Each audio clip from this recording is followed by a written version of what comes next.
Sean Diddy Combs appeared in federal court today. It was the music mogul's first appearance before a new judge who will... Sean P. Diddy Combs. Downfall of the famous and powerful hip-hop mogul Sean Diddy Combs. And he is already complaining. Please let me out on bail. I promise no female visitors. My goodness. That a judge denied the second. Let's first start there and give people kind of the backstory as to why did that happen. The process in New York is exactly the same as in North Carolina. Two parts. Is the person a likelihood to appear? Are they a flight risk? And do they have a likelihood to commit some crime, specifically a new violent crime? And then the third portion that the judge touched on in this case is, has that person in the past done some type of witness tampering? Have they attempted to try to, influence witnesses not to come forward? That's what the prosecutors argued in this case. And the judge totally agreed that he had a history of attempting to make individuals that were participating with the government to not participate anymore. The judge felt that there were reasons. The judge actually said there are no conditions for release that would allow this case to continue to move forward with you out in public.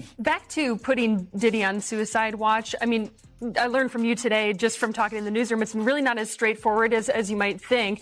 As the former chief magistrate, you made decisions like this. So what exactly does that process look like? In the process, when we would set conditions for release in Mecklenburg County, for instance, all of the 30-plus magistrates, determining if a person could go or leave, typically you're setting conditions either for a secured bond, unsecured, or a written promise to appear. However, if that person at some point decided to say, you know what, in the process of them talking to you or finding out what would happen, that they wanted to kill themselves, then you were required to notify someone immediately, look, this person has made suicidal ideations or thoughts, and now we're not safe with allowing them to leave. They're going to be held here. If they made that statement during the process of intake, for instance, the sheriff's department would decide to keep them there and wait and determine, okay, now we'll put them under evaluation because they're not safe to leave and or they may harm themselves or others. And so that process is definitely not straightforward, but there are red flags that go up instantly because nobody wants to be sued by this situation. Well, do you think anyone makes those statements on purpose? Have you ever dealt with a situation where they intentionally do that? Maybe they don't want to be with the other inmates? I've seen that happen in the past, but I can tell you if a person makes that determination, when you are on suicide watch, first of all, they're taking your shoestrings. And this is because you're in this before you get admitted. So this is pre-admission, pre-classification. Right. You're still in your regular clothes. You haven't switched into a jumpsuit. And so you still have your regular shoes. They're taking the shoestrings. They're taking anything that you could potentially harm yourself. They're taking your clothes. They're changing you into some other type of gear where you can't harm yourself. So if you were literally about to leave and you're making those types of comments, now you've just delayed yourself by maybe a few hours, if not a few days. And so that process, I've seen it happen where a person was just making kind of crazy comments where you don't know if they're serious or not. And so if you're making a comment about I am intending to harm myself, I'm going to take every situation if it's serious, and then we'll determine later that it wasn't. Now, TMZ is reporting that they spoke to Diddy's attorney, who then said that his client is not suicidal. In fact, he went on to be able to make a statement saying he's not suicidal, calling him strong, confident, and focused on his defense. So you're a defense attorney. Is that protecting your client? And the other question I have for you, if you can just address this real quick, is they put up $50 million to try and get this man out of jail, and then another $100 million on all of this. So kind of combine that and explain all this to us. So, yes, typical for what his process is, the case or to defend this case has already started because it's in the court of public opinion. And so how do I make sure that I put that fire out that seems like it's raging really fast?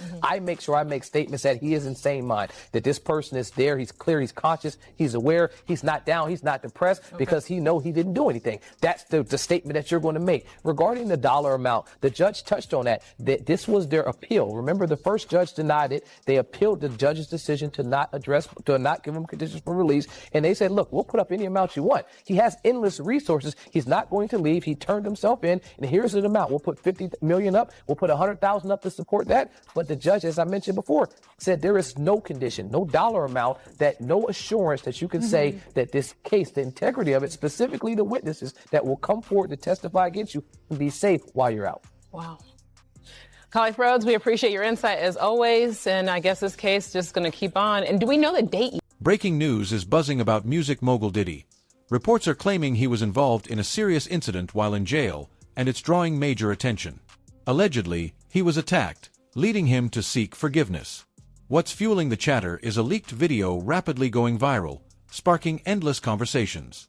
This could seriously impact his image and career. So, what exactly went down in that cell? Stay tuned. I've got all the details. He has to do that because no company wants to do business with somebody who is being accused have allegations against them for sexual misconduct and deviant behavior. Nobody wants to do business with that. All the shareholders, it ain't nothing that he's giving up. They like, yo, listen, give me that. They said, they did a Diddy. Take that. You understand? They're going to take that from him. The shareholders is going to say, yo, listen to me. We all going to pull out. No Diddy. But we all going to pull out our shares and everything if you don't give up what you have in the company.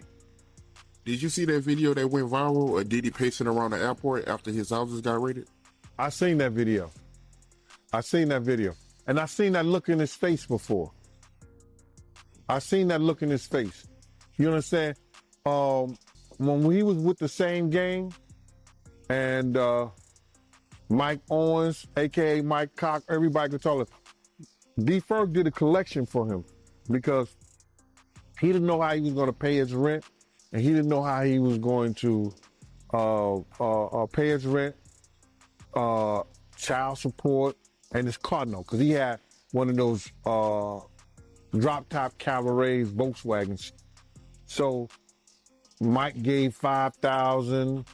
I wasn't giving him nothing. I'm just telling you right now. D was just collecting money for niggas. You know what I'm saying? Yo, man, we got to make sure, because he want to kill himself. He going to kill himself. Diddy had that pace, and he had that look in his face that he know something may be wrong, or they may have something on him. Because they took things out of there. We may not have seen what they took, but they had bags and boxes of stuff that they took out of there. So he knows. He's getting a play-by-play of what's going on. And even back then, doing that City College, when he was fired from Uptown Records, he was making statements about doing himself. He had that same look in his face. Yeah, he looked worried, man. I'm not going to lie, for a split second, man, I felt bad for him. For a split second, but yeah. Like, everybody, I get all kind of hate mail, IGs, talking about that I'm trying to take a black man down. No. I went through every step you supposed to go through when you got a problem, you got a situation, you got an issue with a man. You understand? I get in contact with him. Went mutual friends. Let's sit down and talk. What you did to Wolf's mother wasn't right, bro. You don't talk to her like that. If Wolf was alive, he'd take your head off. You understand? Try to talk to him. People, when they start getting in this power, certain positions, have certain amount of money, they don't look back. Some of them don't look back and don't think they have to come back to the people that helped them get to those positions. You understand? I don't care what nobody say. You understand? If somebody helps you and use their ability and their talents to help you get in position and get to certain places and do certain things, you come back. And you make sure things is all right. You don't disrespect people's mothers. You don't disrespect your friends that took their money to make sure you was all right when you was wrong, when you was messed up. You don't do that, brother. So by him doing the things that he did and taking the avenue that he took, he's suffering the consequences, and I don't feel bad for him at all. Because people was trying to talk to him. People was trying to tell him. You couldn't pull him by the coat and let him know anything. You understand? They messed up the game, brother. When he put that shit out with them, money, power, respect, it ain't never been like that. It ain't never been like that. You got your respect in the street that gave you your power, that brought you your money. Totally different thing. He let that money, power, and respect go to his head, but he had it ass backwards.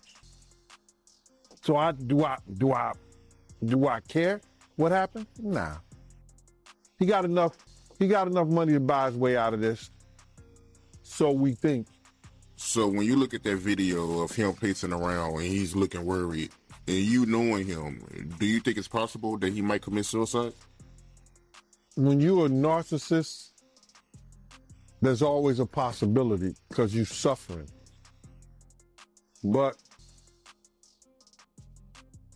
I don't think that he can see himself in a cage. I don't think he can see himself behind those bars in those type of situations. There's too many real dudes that dislike him. But then again, there's a lot of real dudes that need help. And him being behind bars. Let's dive into the unfolding drama in Diddy's jail cell. What could push a multimillionaire mogul to risk everything behind bars? Well, it appears this wasn't just about him. There's a twist that has everyone talking. Picture this: Diddy, in an orange jumpsuit, pacing a cramped cell filled with tension. Word is, he didn't make many friends inside. The fight reportedly started over something as trivial as toilet paper. Yes, you heard that right. Hip-hop royalty fighting over TP. It's a major fall from grace. But here's where it gets interesting. Some insiders suggest the fight wasn't about toilet paper at all. The real issue: allegations of Diddy's ties to shady dealings, dark rumors typically kept hidden. As for the fight itself, let's just say Diddy didn't come out looking too great. Witnesses described him as more of a rookie than the street-smart mogul we know. It seems he forgot this wasn't a VIP lounge anymore. The high-profile case. It's really all about power and abuse of power. Prominent attorney Gloria Allred, who has represented accusers of Harvey Weinstein, Bill Cosby, and R. Kelly, speaking exclusively with Eyewitness News. She now represents an undisclosed number of Sean Diddy Combs' alleged victims, including Talia Graves. The trauma of the assault has taken a toll on my mental health.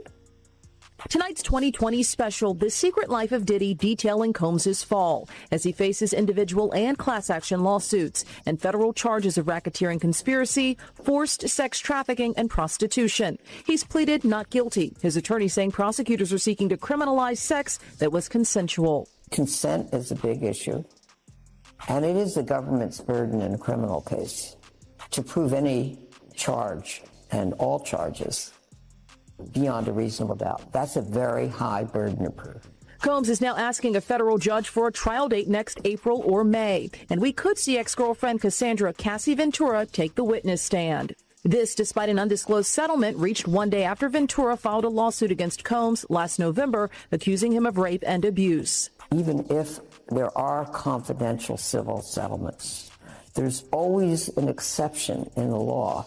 They can still testify in a court of law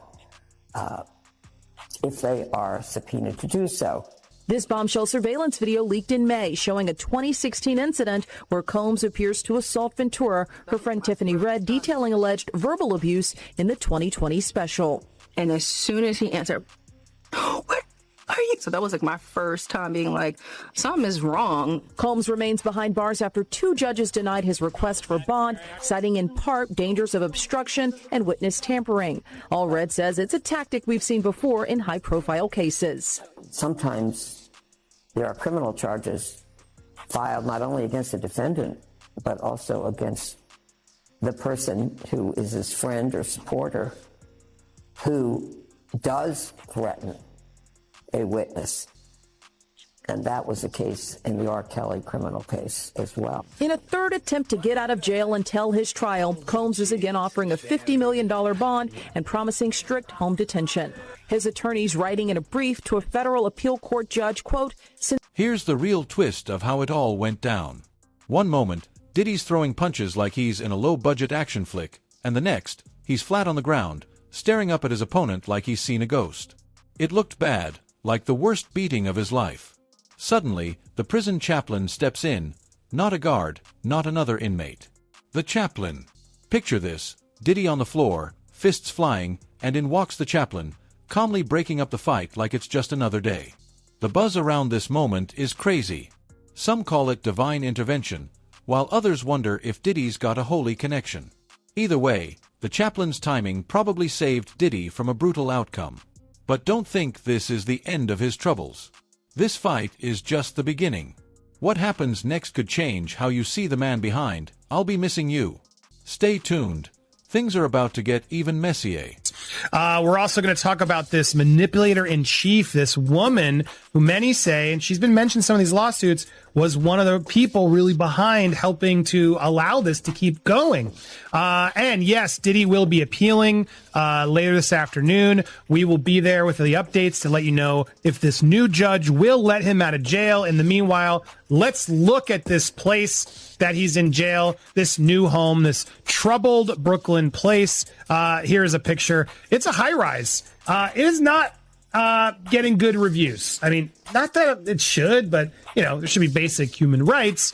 And this place has faced intense scrutiny amid a spat of vicious inmates, you know, going after each other badly, complaints about dismal living conditions, including maggot-infested food, filthy cells, power outages. Apparently they go weeks without any sort of heat, which is, you know, not good, especially as the cold rears its head. These apparent conditions were brought to the spotlight during the trial of Maxwell, you know, I can't say the full thing, you know, the notorious Madame of Jeffy, when her attorney ripped the facility for the reprehensible and utterly inappropriate facilities. She complained about using the bathroom, which was an open sewer drain, rats running around, rotten maggot-infested food, freezing temperatures for roughly a week when an electrical fire caused all the light and heatings to go out in the building.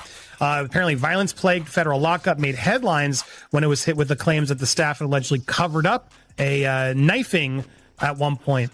It holds pretrial detainees as well as those serving short federal sentences. It holds about 1,700 inmates. Yeah, look, it's not a good place. As multiple places reports are coming in explaining more about it. Yeah, let's see who else has been here. We had R. Kelly. So he's in good homes there. R. Kelly. It's also Michael Cohen was there. Fetty Rap, Alison Mack from that trial, Ghislaine, and now he is in there as he's waiting to see what will happen next. It's interesting. We got his location. I had a picture here. I don't want to show this, but yeah, Sean John Combs. I have his registration number. He's located there. This is in like the prison database. You can go find it. And it's interesting because he's in the SHU, the SHU, which apparently with John Witherspoon is telling us most likely for his own protection and also to keep him from like cutting deals, because you can get in there and cut other deals with prisoners in exchange for protection, extra food, commissary items, etc. Interesting insight from John there. I think it's spot on. They, you know, regardless if people want him to, you know, get shivved, he shouldn't right now. He shouldn't. Nobody should. He should be put in jail for the rest of his life. I'd much rather that outcome than have him get out quickly if he did all the things he did. Let's get to the truth of this first.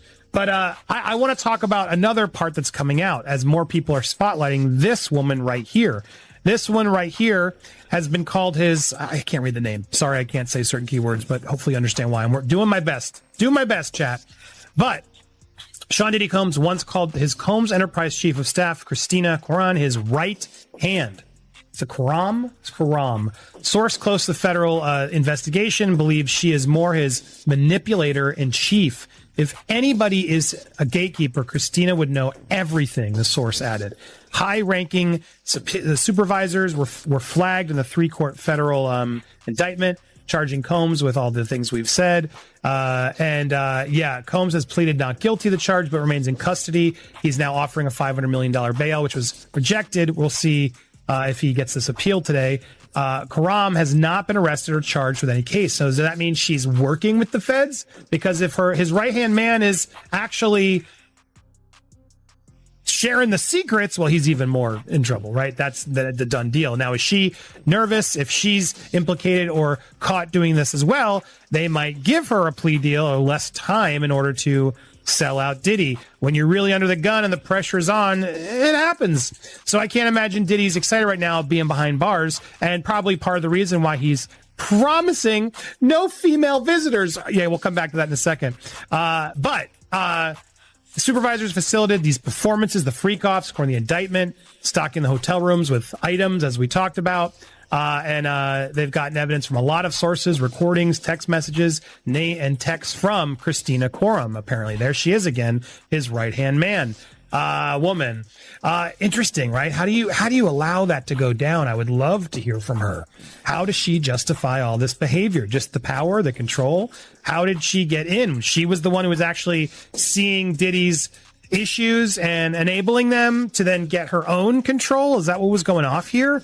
As long as she had that seat at the top of the table, she was okay doing. I don't know. That's what I'm just wondering. I'm not alleging anything. We will see. She is not yet charged, but with these allegations coming in, this is interesting. So, is that her? Yeah. Okay. That's her too. I guess so. There she is. This looks more recent because they look upset there. Trying to figure out now what. So this woman could be a big key to figuring out what went down, unless she wants to take it all to the grave with her. Now, she did not return requests for comment.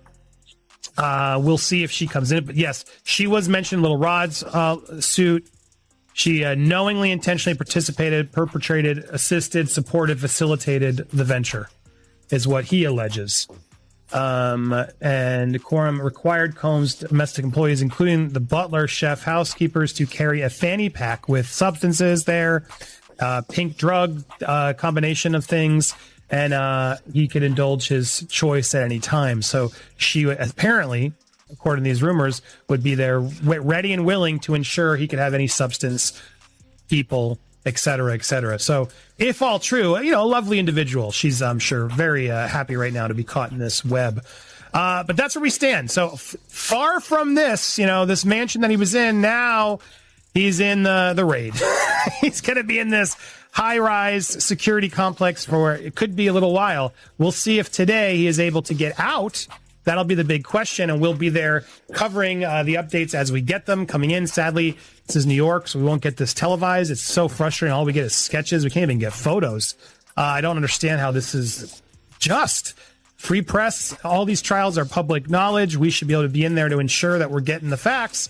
But he's protected right now due to it being in New York, and we will stay tuned and be here. So make sure, if you haven't already, hit that subscribe button. Hit that bell for alerts right there. Hit that all. And then when you get those alerts, smash that like, leave a comment down below. We'll be covering this case and a lot more. We got a lot more stuff in the bank, but we're obviously leaning into the updates as they come in, and more are coming in. I think today, if he loses his appeal or wins his appeal, I think it's unlikely, based on the sources I'm talking about, that will comfort more people to come forward, right? Can he get out? Is he really behind bars? It's done.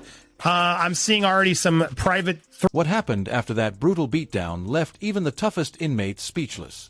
Is this really the same guy who once claimed he was born to fly? After that fight, he looked more like a bird with clipped wings. Picture this: Diddy sprawled on the cold prison floor, his once pristine designer jumpsuit a mess. The man who used to own the red carpet and music videos was now trembling, looking nothing like the confident mogul we know. Once the fight stopped, things took a shocking turn. Word is, Diddy went from bad boy to broken man, fast. He wasn't just shaking, he was begging. Can you believe it? The guy who built a billion-dollar empire was reportedly pleading, saying, "Please, I'm sorry, I didn't mean it," over and over. Even wilder, some say he tried to bribe his way out, offering to load up inmates' commissary accounts just to keep the peace. From hip-hop royalty to bargaining for safety, it's a harsh reminder of how quickly things can fall apart. Enabled freak-offs, these orgies that women were allegedly forced to partake in after they were drugged and held against their will. So prosecutors are amassing a lot of evidence. That's all going to be part of this trial, now set for May 5th. And of course, that reignites the question here of will we see more defendants named? But also, Aaron, we know that Combs' lawyers are accusing federal prosecutors and agents of leaking that hotel surveillance footage of Combs that prosecutors say shows him attacking his then girlfriend, Cassie Ventura. And Aaron, we know this was originally obtained by CNN, but what are both sides in this case arguing about that piece of video? Well, the defense is accusing the government of leaks, and they want it to stop. The government says that's a baseless accusation. The government didn't even have the video before it aired on CNN, a prosecutor said, and they said this was just a defense tactic to try and get a damning piece of evidence removed from the case. And Aaron, since you were in the courtroom there today, what was his demeanor like today? And does his team at all have a chance of getting him out on bail before this trial starts in May?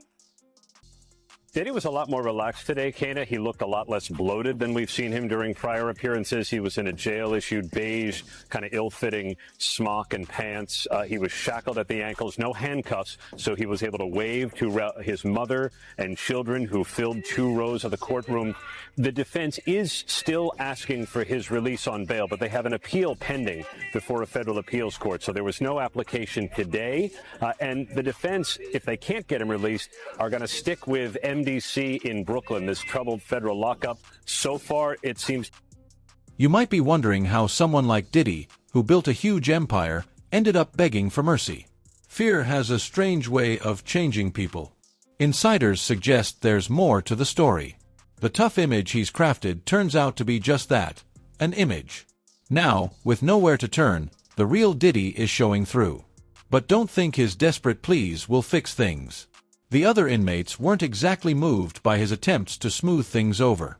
Some laughed, others shook their heads, and one even mocked him, saying, "I thought this guy was tough. Turns out he's softer than a pillow at the Four Seasons." Ouch.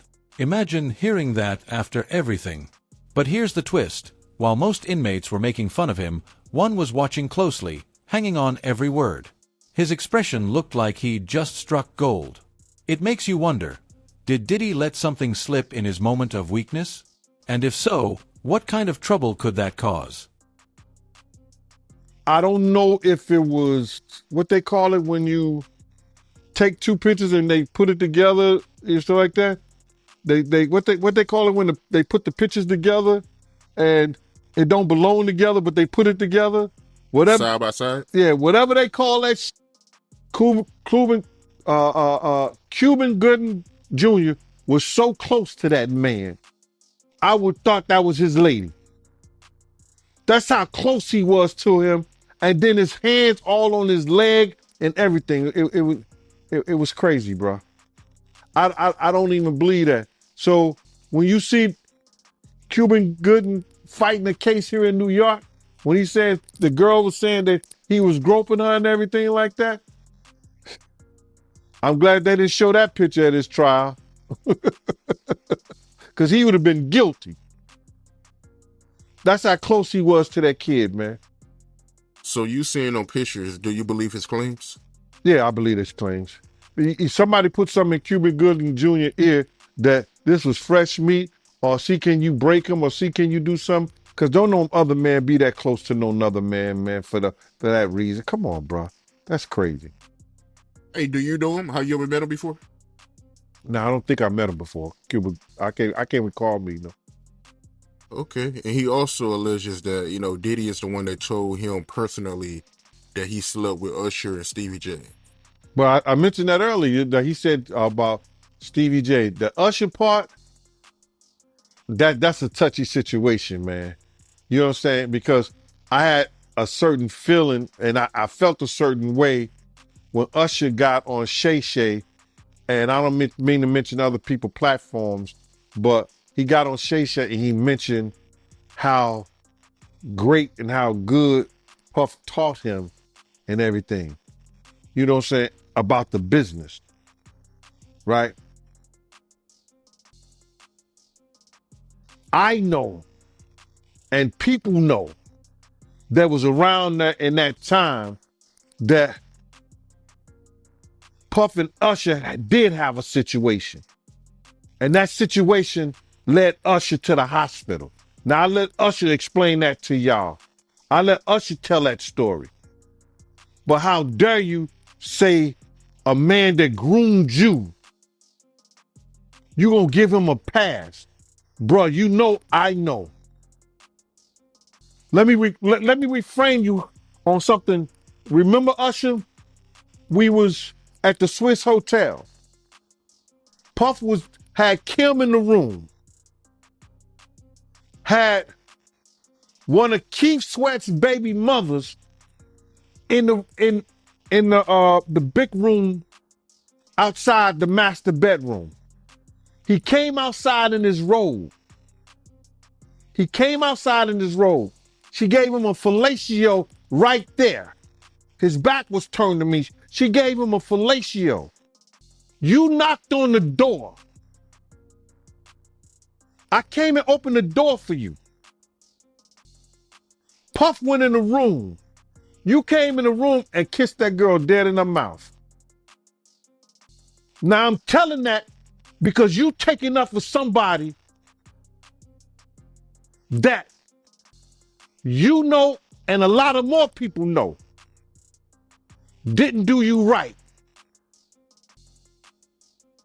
when you was at Diddy camp.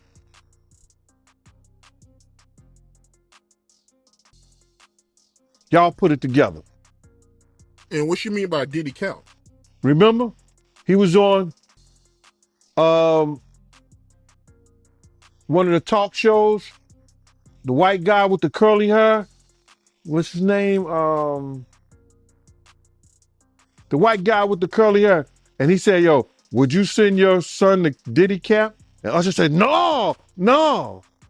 Ask him why he won't send him to Diddy. Remember the inmate who was watching Diddy closely? Well, it turns out he wasn't the only one paying attention. A leaked video is now circulating online, showing a side of Diddy no one's seen before, causing quite a stir. Here's what happened. That same inmate somehow smuggled a phone into the jail, a risky move but clearly worth it for him. He secretly recorded Diddy during a raw, vulnerable moment. The video is only about a minute long but shows Diddy in a completely different light from his usual confident, larger-than-life persona.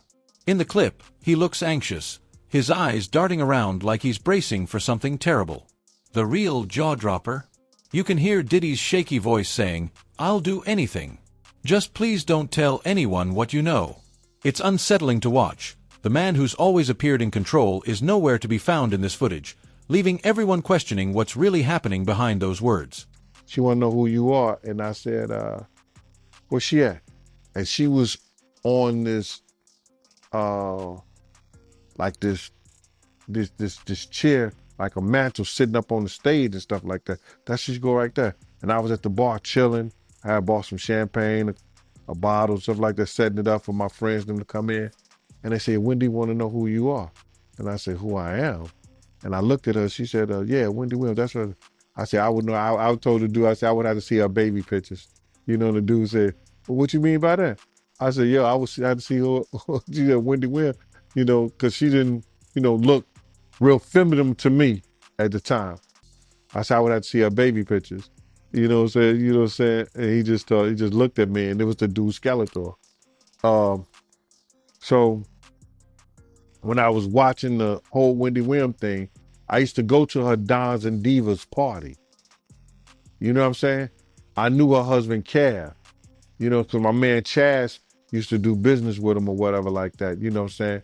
Because they used to do those Dons and Divas parties. You know, so then she got with Cav. Cav was a street dude, you know, out of Brooklyn, people knew him. So, long story short, to see that she went through the stuff and how that drug, alcohol, and cocaine ruined probably one of the greatest talk show hosts' life is